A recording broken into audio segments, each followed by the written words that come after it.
E aí, gente, Renaissance aqui. No podcast de hoje, a gente vai falar sobre um tema extremamente importante, que é Complexity Economics, que é um paper do Brian Arthur, Foundations of Complexity Economics, que é um modelo de economia que é, de certa forma, recente, né? O paper original dele foi em 1999, que fundou esse tema. E ele tem muita relação com a teoria do caos, né? O Chaos Theory, que é uma teoria relacionada a sistemas complexos na matemática, né? A gente chama de attractor, vindo aí de Lorenz. Edward Lorenz, né, um meteorologista que descobriu essa uma aplicação física para isso, né, de caos que eu vou explicar, né. Então, primeiro, eu quero introduzir esse tema antes de falar do paper do Brian Arthur sobre o caos da inflação econômica, né, com uma coisa que eu escrevi na faculdade, na verdade, né.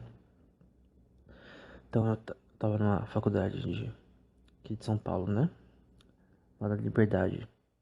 Tem um colégio atrelado a ela, né, que na verdade é a FECAP. Falando logo, né? Acho que não tem nem problema falar, até porque não é nada demais. É uma faculdade relacionada ao mercado financeiro, né? Então, é uma faculdade muito conhecida na área e tal, e eles fizeram em 2021, uma primeira turma de ciência da computação de TI, né? Mas a faculdade originalmente era de economia, né?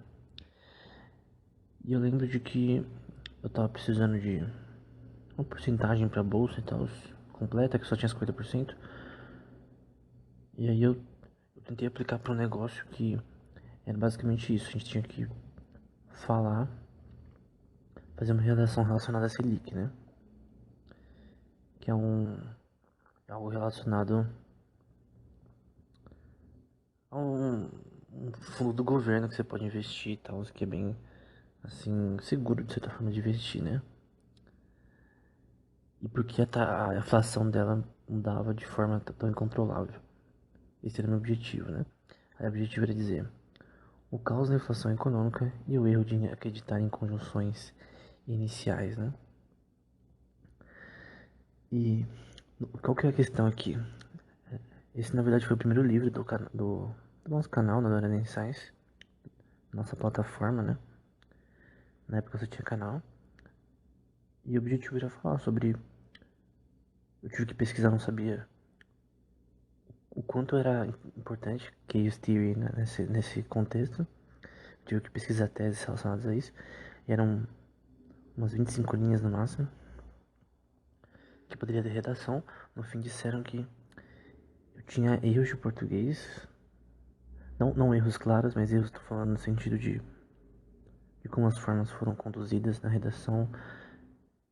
Disseram que o que eu tava falando nada a ver com os artigos que eu citei, não tinha nada a ver. E inicialmente eu pensei, nossa, realmente talvez eu não tenha sido claro, né? Na forma que eu escrevi e tal. Mas lendo depois de um tempo, até que agora eu tô muito mais habituado nessa área, né?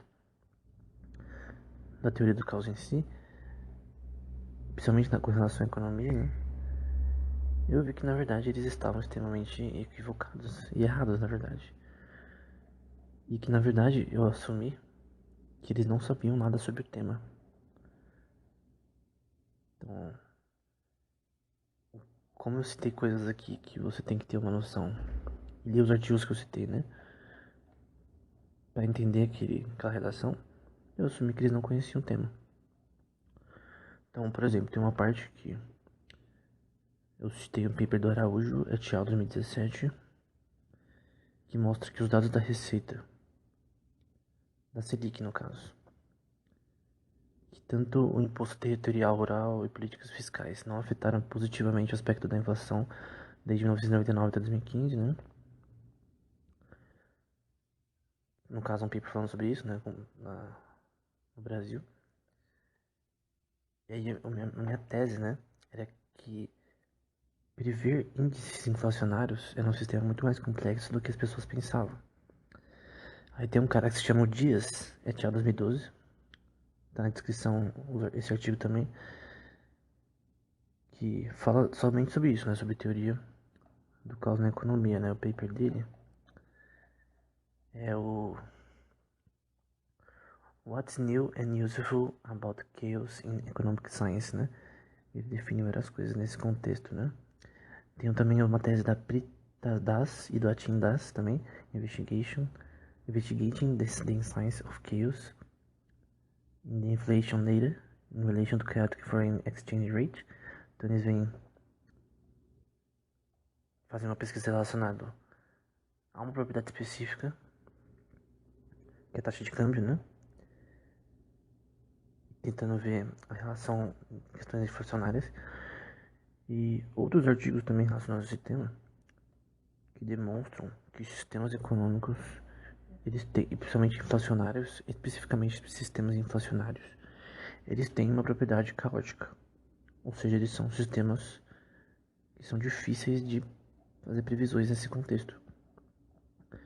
E o meu objetivo era dizer que as inflações de qualquer país, né, são sistemas complexos, estão atrelados a uma economia complexa, em que não é um sistema em equilíbrio, né? Não é um sistema que você consiga prever as coisas arbitrariamente como você quer. Só que eu vi que eles não entenderam, né? Provavelmente, mas enfim. E tipo, talvez eu nem deveria ter sido aceito e tal, mas eu acho que talvez a confiança. Talvez eles não conhecessem Complexity Economics, que a gente vai explicar nesse podcast, né? Mas enfim, eu queria falar sobre isso, porque na verdade eu coloquei essa redação no segundo capítulo do nosso primeiro livro, né? E depois falei, né? De forma extensiva, o porquê dela talvez ser mais do que quem auditou essa redação pensava no caso da faculdade, não os avaliadores lá. No fim, eu não passei, acharam que foi horrível. Falaram que o artigo que eu citei não tinha nada a ver, enfim. Mas, na verdade, eu não conhecia essa tese que a gente vai falar hoje na época. Eu conheci ela por um podcast do Sam Carroll, que ele falou com o Brian Arthur. E a partir disso, eu fui pesquisar o nome dele e tal. E depois de ver o podcast completo, eu fui pro artigo, né? Tá publicado na Nature. Que tá na descrição, né? Foundations of Complex Economics, é um artigo bem recente. E que fala desse tema com detalhes, né? De fevereiro de 2021, né? E foi mais ou menos na época do podcast, né? Então eu vou resumir o paper e o que esse modelo econômico diz. Assim, eu sou da ciência da computação, não sou economista. Eu fiz curso de economia, mas também foi por causa do que eu estava estudando teoria do caos na economia, né? Pra quem não sabe, ciência da computação está muito atrelada à economia também, né? Então, o meu objetivo estudando economia era entender melhor como seria aplicado o caos nesse contexto, né? E uma coisa que eu queria citar de um paper que também deixei na descrição é uma palestra de Hilbert, né? Alguém pode dizer o que ciência da computação tem a ver com a economia, né? Tudo na verdade, né? Porque ciência da computação poderia, o nome verdadeiro dela, né? O nome original se chama matemática aplicada. Você só usa um computador para aplicar ela computacionalmente, né? Em vez de no papel. Mas ciência da computação nada mais é do que matemática aplicada. E tem várias áreas na ciência da computação e da matemática em si que são atreladas a áreas das ciências sociais também, química, física também, ciências naturais também. E que às vezes as pessoas que são dessas áreas elas não prezam matemática quanto tanto queriam, né? Então, citando esse paper rapidinho do Hilbert, né? David Hilbert. de 1925, né? Não, 1900. Que ele vai dizer que eu não acredito nem penso nisso, né? A ciência matemática, na minha opinião, um todo indivisível, um organismo no qual a vitalidade é condicionada na conexão das suas partes, né? Pela qual toda a variedade do conhecimento matemático, né? Conhecimento como um todo. Então, física, química, biologia molecular, economia, enfim, e outras ciências relacionadas a isso, psicologia, no caso experimental, neurociência, todas elas, querendo ou não, você tem que aprender matemática. Literatura talvez não, mas a grande maioria das ciências, principalmente naturais, e no caso sociais, no ponto de vista econômico, populacional, né? Você quer investigar, por exemplo, uma doença que está se espalhando. É uma doença epidêmica, né? A gente tem que analisar matematicamente, né? Mas às vezes, os modelos estatísticos que as pessoas usam, né? Eles são ruins, porque elas não entendem. Elas só entendem superficialmente matemática. Elas estudam só o que passam na faculdade, que obviamente é muito menos do que um matemático em sua totalidade vai aprender. E às vezes não tem uma comunicação entre as áreas, né? E ele vai descontinuar, né? Para toda a variedade de conhecimento matemático, né? Existe claramente uma consciência da similaridade de propriedades lógicas e relação dessas ideias com a matemática como um todo. Inúmeras analogias em diferentes departamentos, né? Ele vai dizer posteriormente, né? Isso é a conclusão dele, na verdade. É o paper dos 23 problemas de Hilbert que ele cita, né? Então, acontece que isso é uma extensão da matemática, é um sistema orgânico e não é perdido, apenas manifestado cada vez de forma mais clara, né? Então, isso aqui é importante citar nesse episódio porque muito tem feito erroneamente usando matemática na economia de forma a dar uma noção de que sistemas econômicos são estáveis, né? E que você pode usar sistemas de predição, modelos de predição orgânicos, como derivadas, que é usada muito na economia, econofísica, que também tem sido muito usada na economia, né? Usar propriedades da física, né? Para analisar sistemas econômicos como PDEs, né? Equações diferenciais parciais. Em português fica assim. Então, analisar sistemas econômicos dessa forma. Mas o que também é essa, esse modelo econômico de Complexity Economics, né? Ela advoga muito essa questão de que sistemas econômicos são um sistema complexo. Ele não cita caos, mas é um sistema caótico em si, em que você não tem como atingir um conhecimento total das variáveis que tem nele, e elas não são aparentes somente nas variáveis que elas contêm. Na física, se você quer analisar, por exemplo, a estrutura de um objeto líquido, você vê a viscosidade, você vê a densidade, você vê várias coisas no recipiente, as partículas que tem, enfim. E você consegue, principalmente na parte clássica, na física clássica, né, saber o que está acontecendo ali. E ter uma aproximação bem legal do que está acontecendo, né? Você tem exemplos disso na gravidade, você tem exemplos disso na estatística clássica mecânica, como é um sistema em equilíbrio. E, na verdade, equilíbrio na física é algo que é essencial, né? Até do ponto de vista microscópico e macroscópico, né? O teorema de Noether, por exemplo, na física, advoga que a conservação de energia, né, em sistemas físicos, da física de partículas em si, a gente tem coisas relacionadas à teoria de Galois, né, e o grupo de Poincaré de Lorentz, que mostram que na física tudo é simétrico, bonitinho e tudo se conserva. É um sistema em equilíbrio. As leis da termodinâmica, por exemplo, elas são um sistema que sempre busca o equilíbrio, né? Você põe um cubo de gelo ou um número grande de cubos de gelo em um líquido quente, com o tempo aquilo lá vai ficar em equilíbrio, ou na temperatura ambiente também vai ficar em equilíbrio. Então tudo tende ao equilíbrio na física. Porém, o que a Complexity Economics diz relacionado à economia é absolutamente o contrário, né? Ela diz que sistemas econômicos são complexos por natureza. Eu não digo que na física tudo é estável.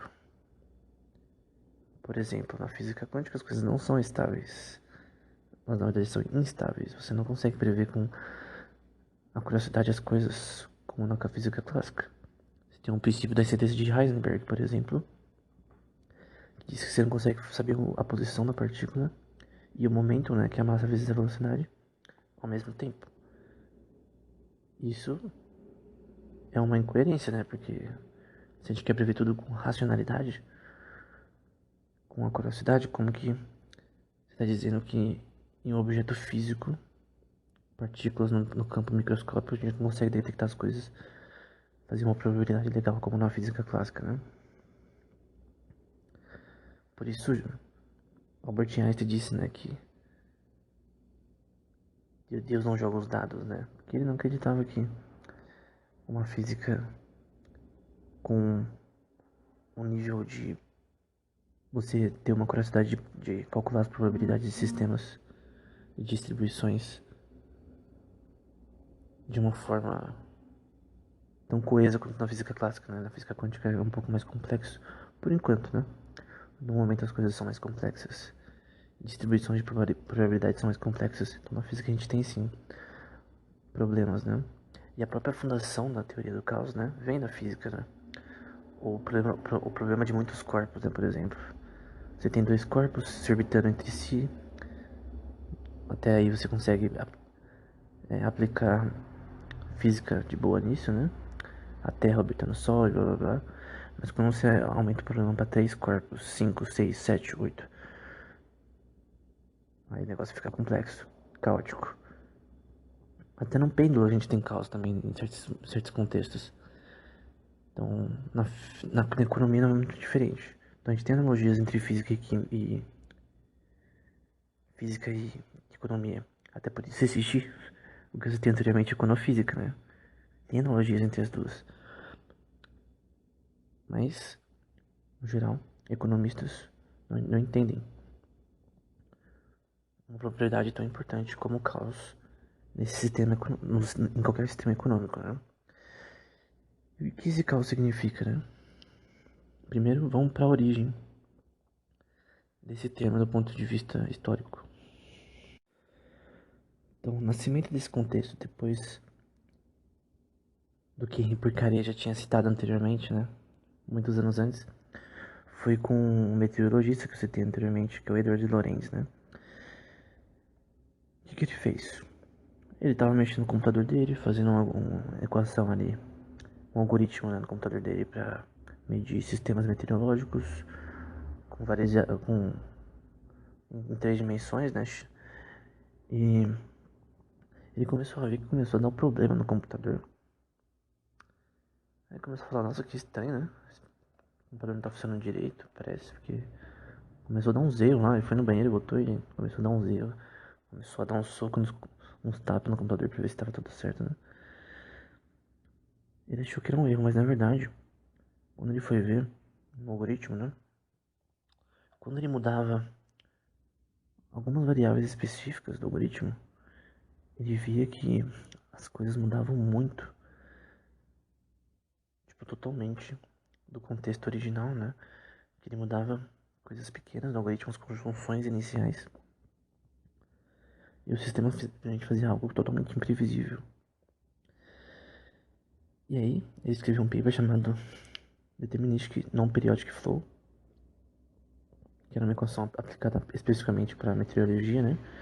E foi publicado no jornal de meteorologia em 1962. E foi aí que nasceu uma coisa chamada atractor de Lorentz, né? Que é um sistema que você consegue ver, você muda as conjunções iniciais, né? E você consegue ver meio que uma forma geométrica que se aparenta as asas de uma borboleta, né? E daí o nome que foi dado superficialmente, né, na mídia, de efeito borboleta, né? Que na prática a gente chama de atractor de Lorentz, né? Isso é aplicado para física, química, várias áreas. Então, o experimento de Lorentz mostrou, né?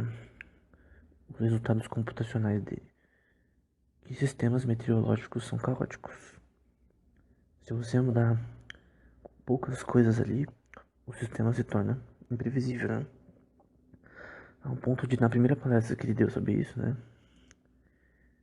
Eu creio que, infelizmente, o cara que tava conduzindo a palestra lá colocou um título estranho, né? Que é tipo assim, se você bater de asas de uma borboleta no Brasil, causa não, um bater de asas de borboleta no Texas causa isso é acho que um furacão no Brasil, alguma coisa assim. Ou é o contrário, mas basicamente foi mais ou menos isso, né? E foi assim, um título estranho, né? Lorenz não escolheu esse título, mas no meio da palestra relacionada a isso, né? Ele meio que brinca e tal, mas o objetivo era mostrar que os sistemas meteorológicos são caóticos, né? Por mais que você tenha um número N de variáveis, de equipamentos para medir esse sistema, ainda assim continua caótico. A teoria do caos é que quando você tem tudo para conseguir, tudo que deveria te dar as informações para prever o sistema corretamente, de forma estatística, você não consegue. Não existe nenhum método. Existem hoje em dia métodos para controlar sistemas caóticos, né? E para medir o nível de caos, que a gente chama de expoentes de Lyapunov, né? Até no paper que eu citei sobre inflação, eles usaram o expoente de Lyapunov para analisar o nível de caos em 10 países específicos, o nível de caos relacionado à inflação. O expoente de Lyapunov, ele te dá a diferença entre duas distribuições ao longo do tempo, né? E para mostrar quanto mais grande for essa diferença que o expoente de Lyapunov mostra, mais caos tem no bagulho. Que é o paper do Pritas das 2013 que tá na descrição. Que mostra isso, né? Na taxa de câmbio. Em dados inflacionários com relação à taxa de câmbio. Então eu creio que caos em sistemas econômicos já não é uma novidade, né? E qualquer pessoa que diga que não é caótico, é um sistema em equilíbrio, por favor, vai em qualquer bolsa de ações e tenta usar qualquer algoritmo para determinar a probabilidade do Bitcoin, por exemplo, subir ou descer. Ou até sistemas mais simples, como a Selic, coisas mais estáveis. Você não vai conseguir. Porque depende também, não só de coisas matemáticas em si, variáveis e tal, mas também de questões eventuais, né? Eventos. Por exemplo, quem conseguiria prever a guerra na Rússia? E teve um impacto econômico muito grande no mundo todo. Quem conseguiria prever?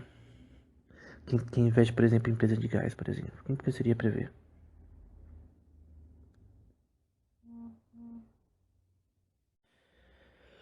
Então, vamos pro paper do Brian Arthur já. Então, de novo, na Nature, Foundations of Complexity of Economics, né? E eu vou sumarizar o foco do modelo, né? É estranho que ele tenha sido publicado na Jornal de Física da Nature, Nature Reviews Physics. Então, ele até cita econofísica também, gente.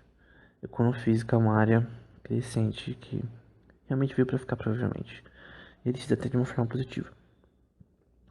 Então, primeiro, o começo do paper, ele vem dizer a lógica desse sistema, né? Ele cita, por exemplo, os sistemas neoclássicos, que tem uma noção que a economia, ela é de certa forma perfeita. É um sistema em equilíbrio. E até porque até que os economistas em si não acreditassem nisso, os neoclassicistas, ainda assim na prática, os modelos eram usados dessa forma. Como se os agentes, as pessoas que fazem transações nesse sistema, compram ações, compram CDOs, compram diversos tipos de coisas como ETFs, enfim, que eles são agentes que cooperam de forma mútua, quando na verdade não é assim. As pessoas buscam seus interesses e dificilmente você vai conseguir prever a forma como populações em geral, né, vão se comportar. Se eu soubesse quem iria comprar tais ações em determinada época do ano, ou quem ia vender, que empresa ia falir, que empresa ia crescer, se eu tivesse conhecimento total disso, eu seria rico, né? Qualquer pessoa seria rica dessa forma. Mas não é assim, né? Por isso que, normalmente, as pessoas de investimento de longo prazo investem de uma forma consciente, racional, em um portfólio grande de empresas que elas acham que darão certo, que vai dar certo. Não só com modelos matemáticos, mas eles analisam ela estatisticamente, politicamente. Eles pensam. E essa é a parte principal, eles pensam. Será que essa empresa vai crescer ou não? Subjetivamente, com minha experiência nesse contexto, será que essa empresa, por exemplo, hoje em dia dizem que varejo não dá certo, né? Então, um exemplo de empresas que não seria bom investir, né? Você vê, por exemplo, empresas como a Magazine Luiza, enfim, tendo problemas de Ricardo Eletro. Então, é uma experiência, não é uma coisa só de estatística. Você vê por experiência que algumas empresas seria errado de você investir, né? Então, o jeito que você investe, na verdade, é uma coisa orgânica, né? Pelo seu entendimento desses sistemas econômicos.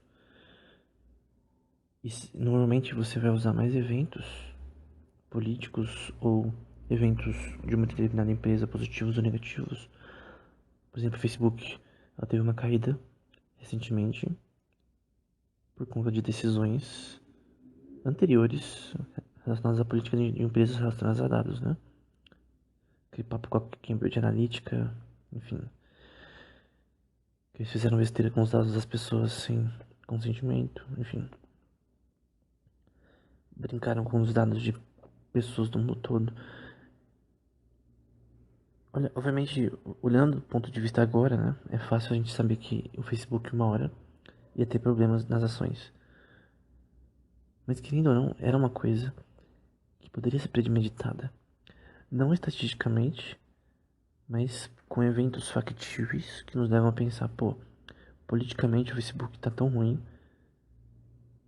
com o governo americano e tal, e com a população em geral de vários países, várias pessoas deixando de usar, então talvez no futuro as ações caiam. Eu não sei quando, mas talvez logo.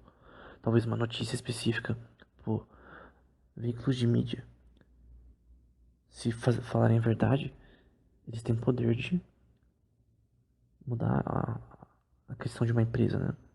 Se uma empresa vê que tá um líder talvez envolvido num escândalo que pode fazer a empresa falir no futuro, as ações vão ser vendidas rapidamente, a empresa talvez tenha uma caída muito rápida.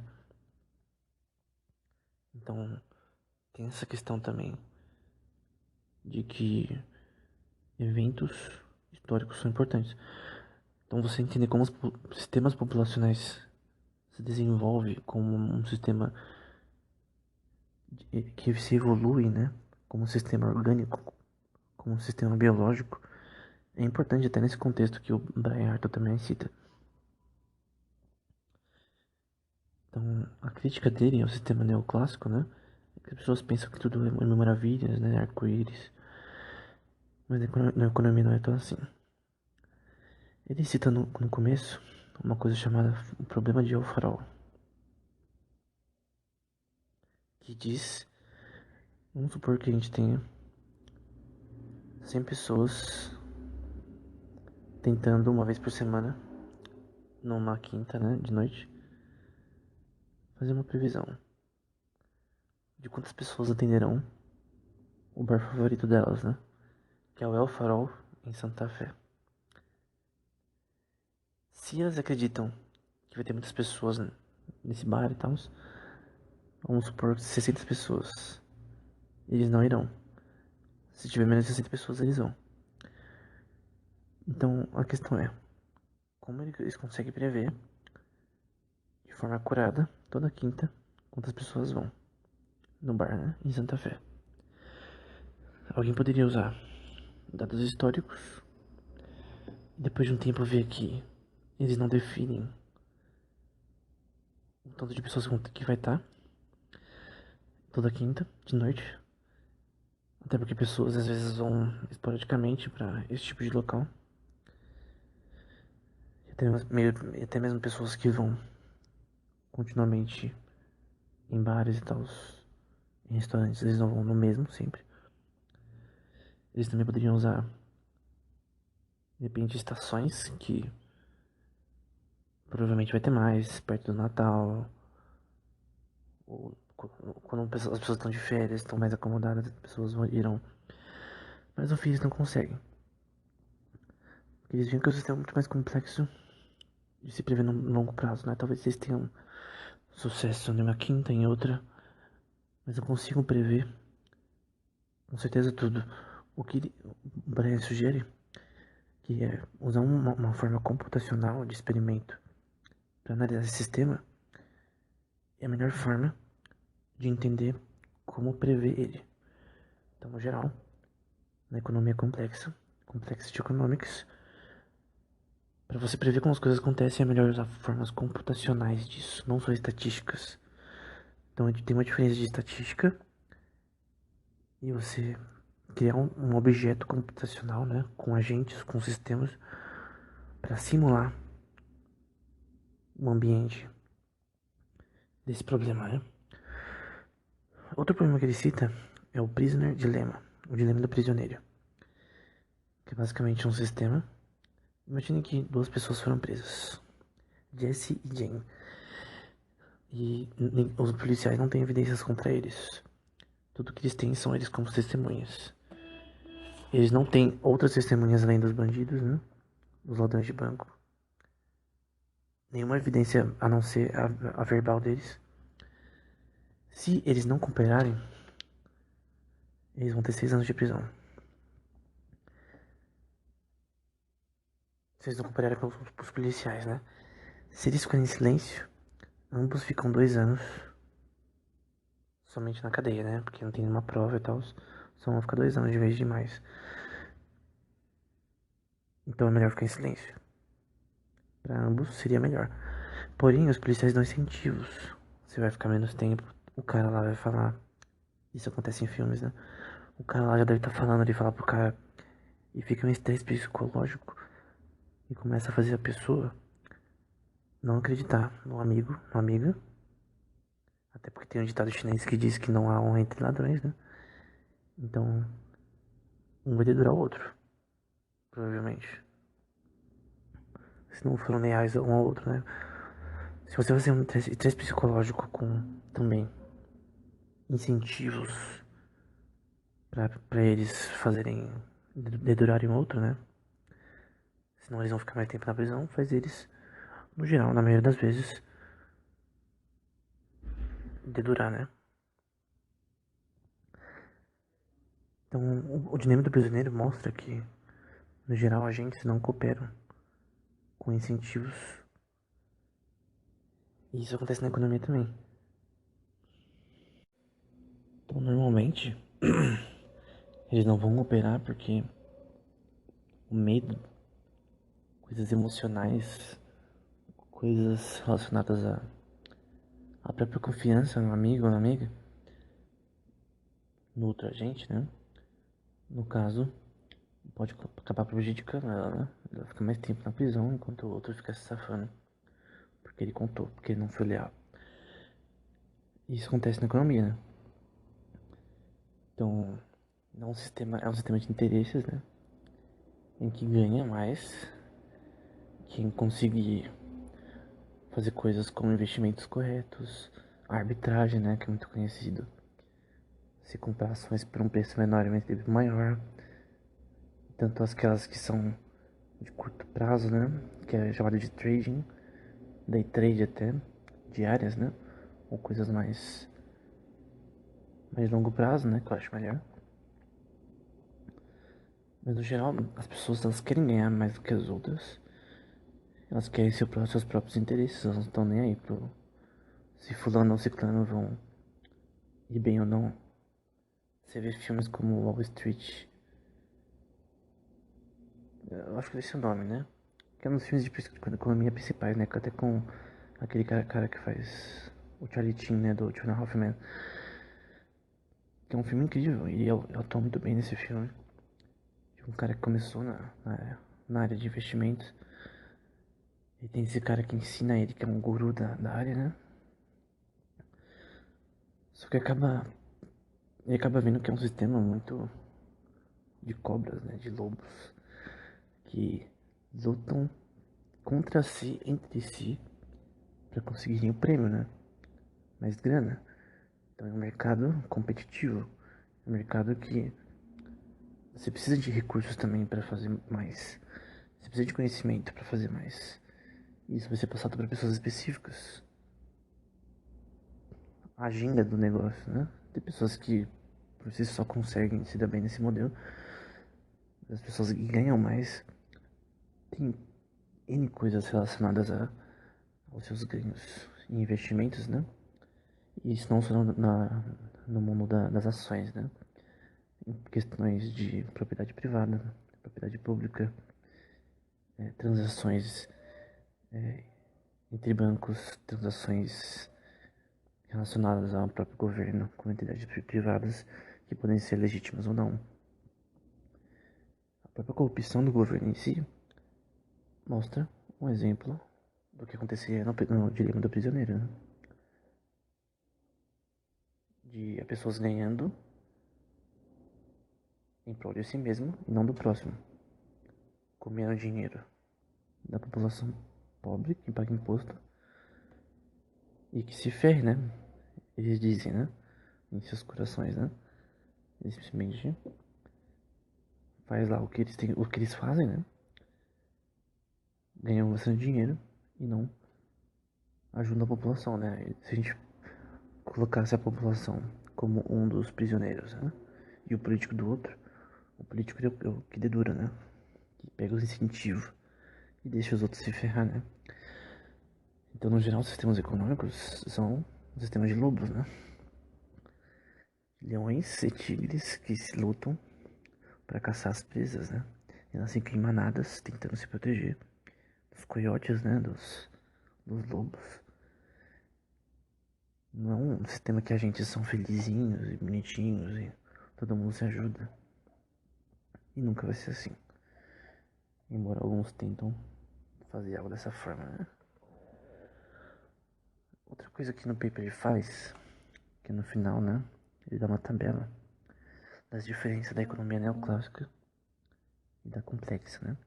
Então, por exemplo, agentes, né, na neoclássica são representativos ou uma distribuição de tipos. Na econômica, na complexa, né? Na economia complexa, o modelo diferente do neoclássico é diverso, né? Os agentes são diferentes, têm diferentes aspirações, diferentes conhecimentos. O princípio de organização da neoclássica é equilíbrio, e os agentes são consistentes, no geral. Na complexa não tem equilíbrio. Tudo não tem equilíbrio. É muito difícil você prever coisas nesse contexto. Metaforicamente, a economia neoclássica é uma máquina que funciona muito bem. Na complexa, é uma ecologia de predições, ações e estratégias que definem como as coisas acontecem, seja elas políticas, sejam elas relacionadas à forma de administrar governos, de administrar empresas ou conjuntos de empresas, ou de coisas, ou de políticas econômicas, policies, né, que ajudam o governo a criar um investimento maior no país e de empreendedores também no país. Comportamento. Na neoclássica, os agentes se optimizam. Aqui é essencial. O comportamento na complexa, agentes têm uma incerteza fundamental e tentam fazer senso, explorar, né? Então, a pessoa quer investir, quer criar empresas, quer gerar lucro.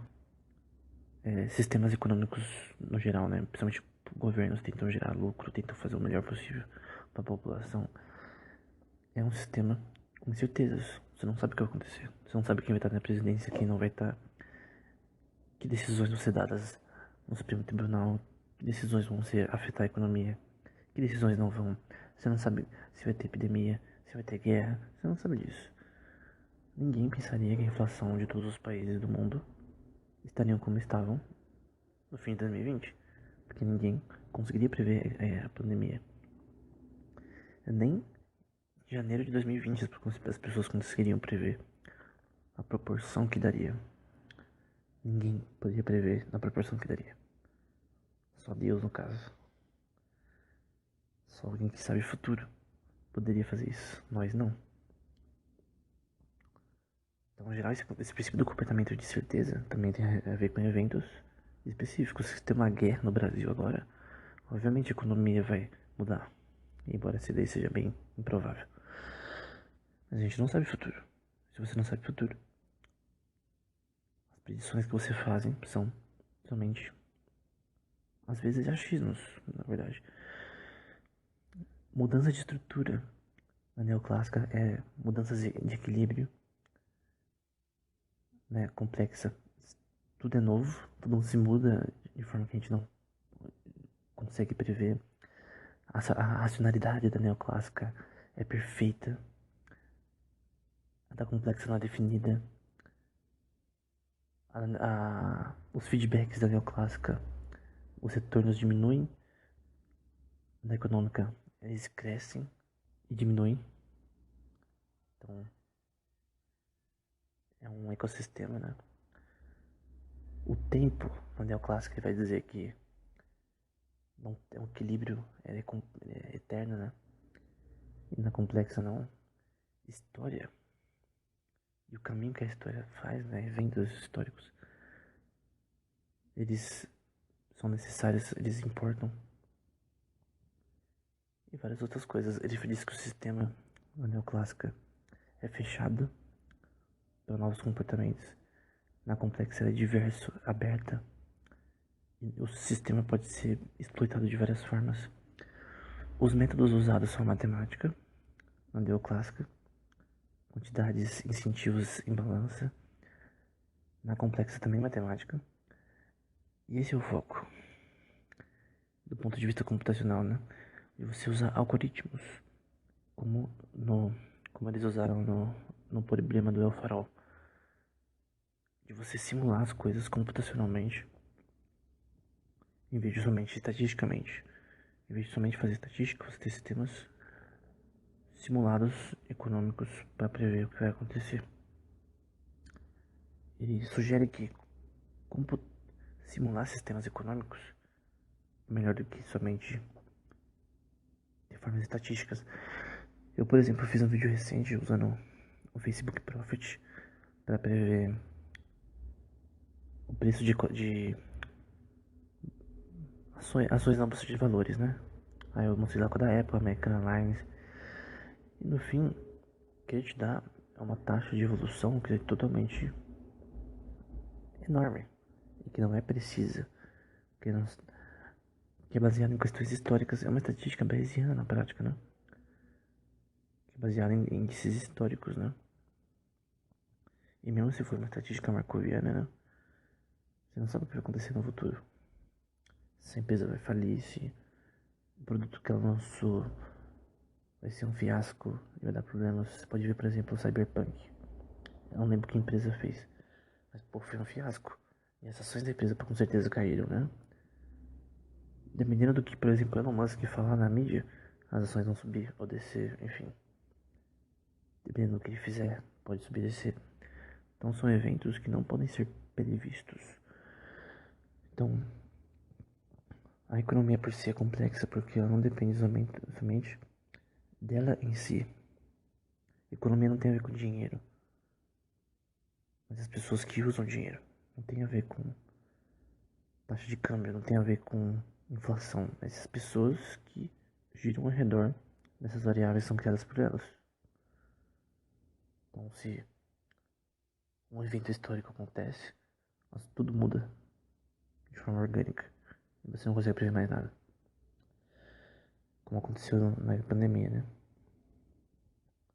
A interação em sistemas neoclássicos ele vai dizer que é homogênea. Em economia complexa são redes interconectadas que não são homogêneas, são diferentes.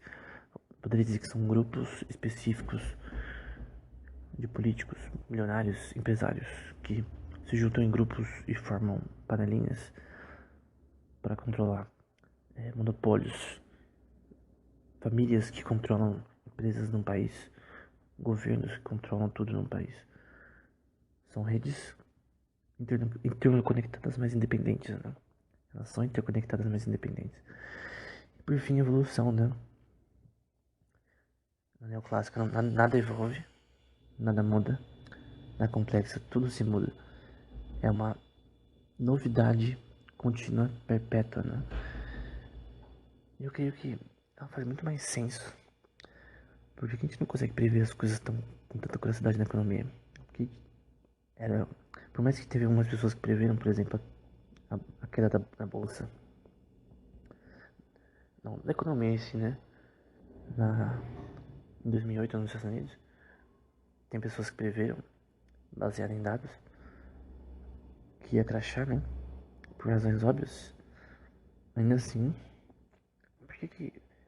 por que tudo não se estabiliza, né? Economia não é que nem física. Por mais que tem caos na física, no geral, as coisas se conservam. Na economia nada se conserva, não. É um ambiente totalmente diferente. É sempre novidades, né? Por exemplo, vamos supor que metade do mundo seja destruído, por exemplo. Você acha que vai ser o mesmo sistema econômico que nós temos hoje? Não, vai ser um caos, vai ser um... Tudo vai mudar. A geopolítica do mundo vai mudar, então a economia em si vai mudar. Se um país que fornece alimentos para o mundo todo, como o Brasil, tem problemas econômicos de sustentar a agricultura, o que acontece? Eles vão ter que buscar em outro lugar alimento. E aí o Brasil se ferra. É uma coisa tão simples, não é uma coisa complexa. Então tem várias coisas que o ambiente em si cria para que a economia dê certo ou não. E você muda algumas coisas nas conjunções iniciais de um sistema econômico que obviamente você mudar dá merda. Vai dar merda. Então se você... O Sri Lanka, por exemplo, que começou a parar de usar agrotóxicos e tal, do nada, sem uma coisa mais... Não foi feito de uma forma... Foi feito depois da pandemia, de uma forma totalmente absoluta, em vez de mais paralisada, né? Enfim, esse tipo de coisa não funciona porque eles não conseguem entender que na economia o bom senso é a coisa mais importante. E não o bom senso só matemático e estatístico. Na verdade, pelo contrário, ele é mais subjetivo. E é isso que a economia austríaca advoga, né? Do senso crítico e subjetivo na economia. Eu não digo que a parte de matemática não seja importante, ela é. Mas não é uma bala de prata, né? É um sistema complexo, você não consegue. A probabilidade nesse contexto é muito difícil. Não é física clássica, com certeza. É um sistema super complexo, que depende de coisas subjetivas também. Depende de eventos subjetivos, de questões subjetivas, coisas que não são controláveis e que você não consegue prever. Como pandemia, como guerra, enfim. Você não consegue prever. E não é só isso, muitas coisas também relacionadas à própria estrutura econômica em si. A,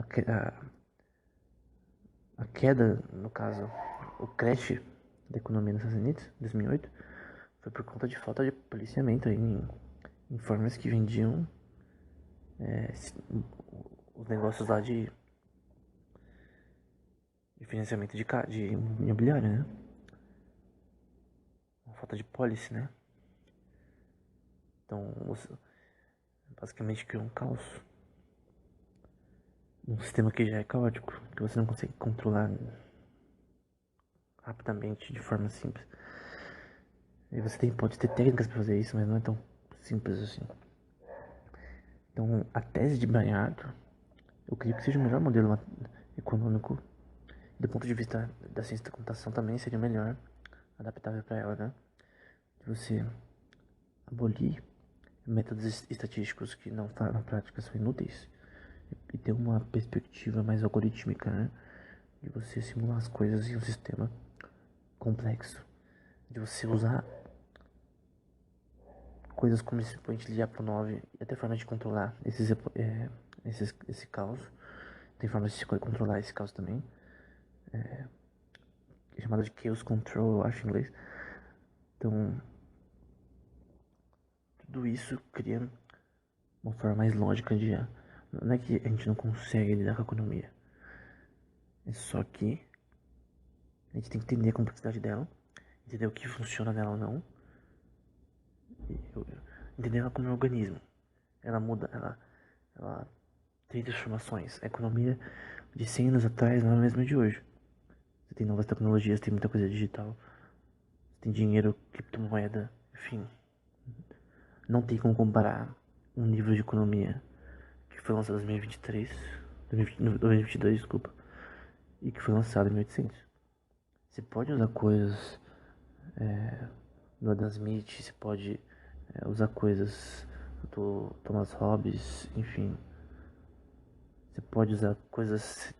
A N, a N escritores que foi importante sim para a história do termo, da economia, mas não é a mesma coisa, não é o mesmo sistema, não é nada igual. Então, uma nova teoria econômica tem que existir nessa era que consegue lidar com as mudanças que ela tem. A economia não é a mesma que de 200 anos atrás, não. As pessoas leem Marx pensando que a gente tá na época das máquinas ainda, que você é tão idiota que não é o mesmo mundo. O sistema econômico ele muda tanto que se compara o sistema econômico do Egito antigo e o do Egito agora, que tem a ver os dois? Nada, né? Talvez coisas básicas como a definição de moeda, a definição de propriedade, enfim, sejam coisas axiomas da economia, mas em si, a forma de analisar ela não é a mesma. Tem muitas mais variáveis, muitas mais coisas para se lidar. Instituições, pessoas. E quanto mais pessoas, mais difícil é você prever o que essas populações vão fazer, né? Como se prever as ações de 7 bilhões de pessoas? Isso é impossível. Quanto mais de 100. Se você não prever de 100, imagine mais. Então, por fim, espero que esse podcast tenha sido útil. Foi bem maior do que eu pensei. É um tema que eu queria falar há bastante tempo.